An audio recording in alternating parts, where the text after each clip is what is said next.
Γεια σας και γιατί με βλέπετε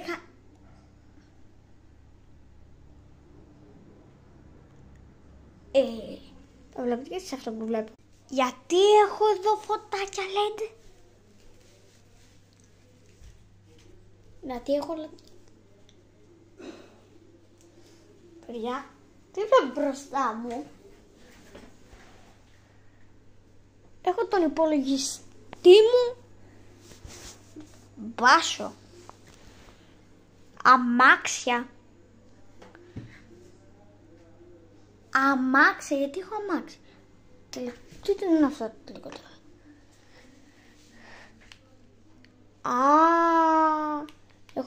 Έχω και τηλεκοντρόλ να αλλάζω. Αλλά θα το αφήσουμε σε αυτό.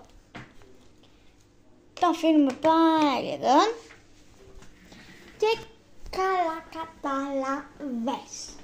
Όπως ξέρεις εσύ που βλέπεις αυτό το βίντεο, να κάνεις ένα subscribe στο κανάλι μου για να φτάσουμε 150 subscribers για να πάρουμε μια πλακέτα. Όχι για τις 100.000, μία από το ίντερνετ που έχω βρει. Και θα μπει ακριβώς εδώ πάνω. Τι λέτε, θα σας άρεσε αυτή η πλακέτα που θα πάρω? Αλλά κάνε εγγραφή όμως στο κανάλι μου. Κάνε μια εγγραφή. Και όπως βλέπεις εσύ το κανάλι, βλέπετε πόσες προβολές έχουμε,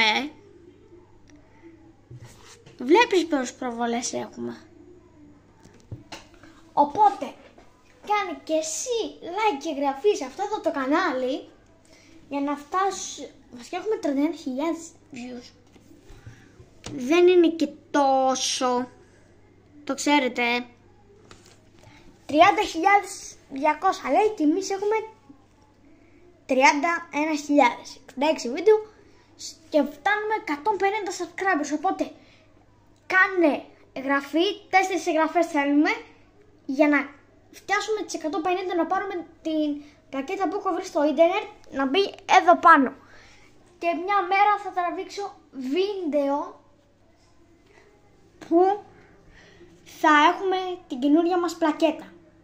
Και έτσι όπως βλέπετε θα αλλάξουν μερικά. Δηλαδή μπορεί να βάψω, μπορεί να αλλάξω φωτιστικό. Οπότε εσύ που βλέπεις αυτό το βίντεο να κάνεις εγγραφή στο κανάλι μου και εγώ σας αποχαιρετάω. Like, subscribe, comment